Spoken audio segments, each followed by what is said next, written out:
Good afternoon. आज फिर हम लोग स्मार्ट सांबर जो क्लास 7 का पार्ट 1 था, उसके बाद हम लोग पार्ट 2 आज फिर से देखेंगे। हाँ सॉरी, पार्ट 2 अब लेंगे। पार्ट 1 में हमने आधा चैप्टर कवर किया था, बाकी रिमेनिंग चैप्टर हम लोग इसमें देख लेंगे।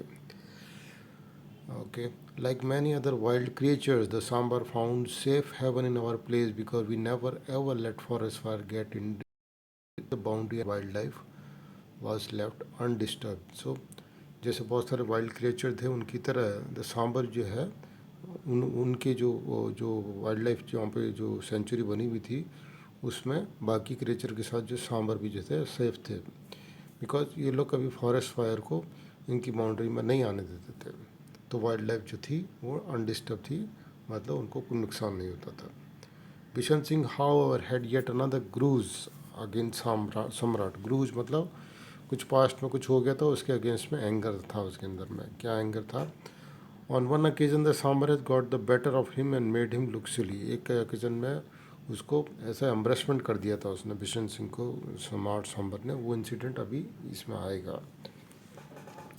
क्या इंसिडेंट था वो इसमें बता रहे हैं। My father had A read with which he could call the Kakkar और बार्किंग डियर। द रीड एक इंस्ट्रूमेंट होता है जो देसी तरीके से बनाते हैं, उसको बजाने से उसमें कुछ आवाज़ निकलती है। तो कक्कर यहाँ पे सांबर को बोला जाता है, उस तरह देसी वे में बार्किंग डियर को या सांबर को कक्कर बोलते हैं, कक्कर या काकर।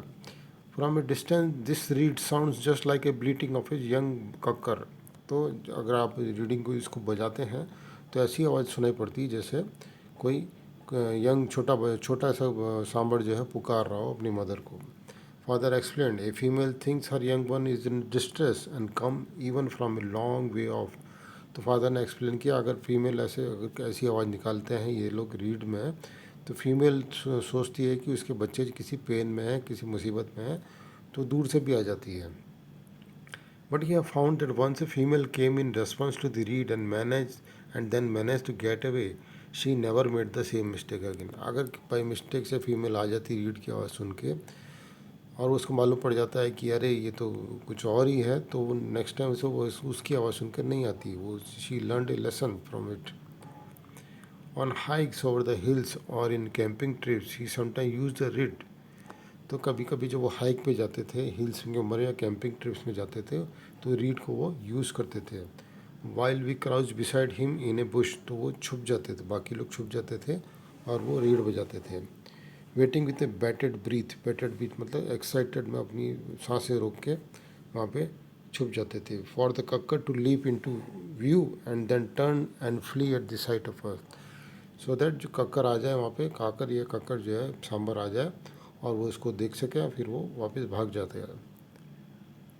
ही hope that in doing so we saved their lives by teaching them to distinguish between a reed and a real voice. जो भी आएगा तो ऐसा हो सोचते थे, वो होप करते थे कि अगर इस तरह से वो उसको टीचिंग कर रहे हैं कि कैसे रीड की आवाज़ कैसी होती है, और सही में उनकी वो जो genuine call from a fawn जो उसके छोटे बच्चे को बोला जाता है सांबर को, तो जेन्यून कॉल और रीड की नकली आवाज़ में दोनों एक उनको लर्निंग होती है, एक उनको टीचिंग होती है।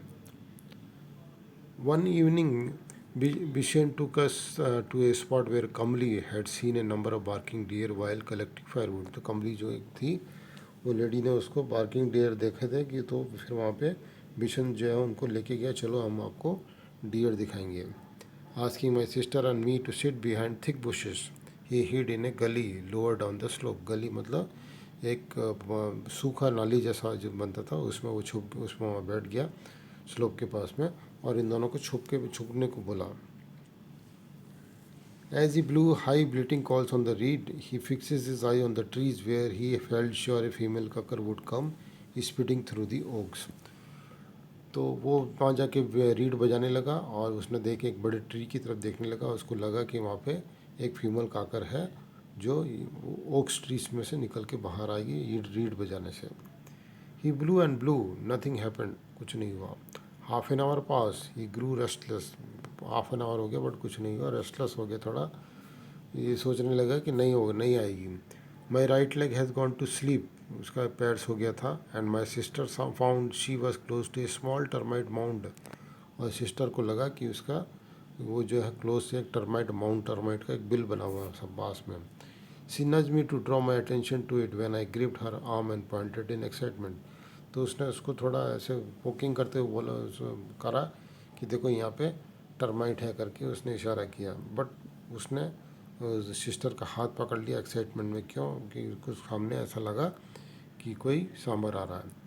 There from among the hosts directly behind Bishen came सम्राट सांबर. और एकदम ओट से निकल के एकदम सम्राट सांबर वहाँ आ गया.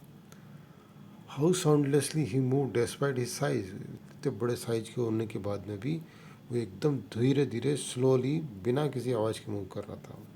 Not a leaf or twig sounded under his whose.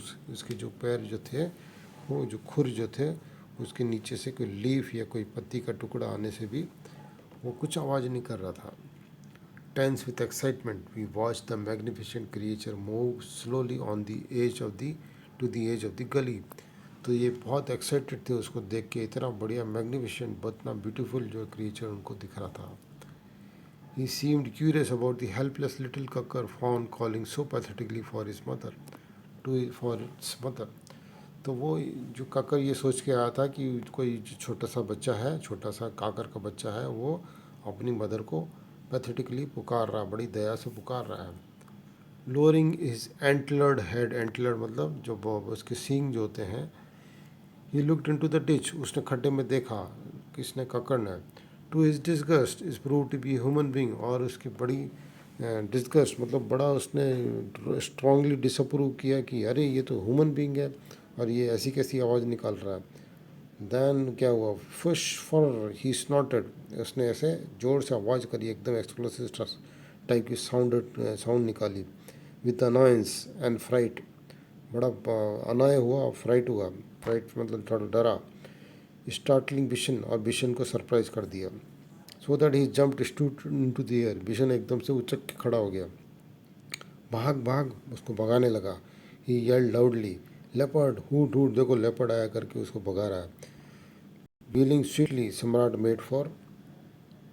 एक स्मार्ट सम्राट जो है वो made for the cover of the trees. और स्मार्ट एक सम्राट ने एकदम से वहाँ से ट्रीज़ के अंदर कवर करके भाग गया. He did not flee headlong. एकदम से एकदम हेडलॉन्ग करके नहीं भागा, but went with great dignity. और with with held with head held high. एकदम अपना सर ऊंचा करके गया वो.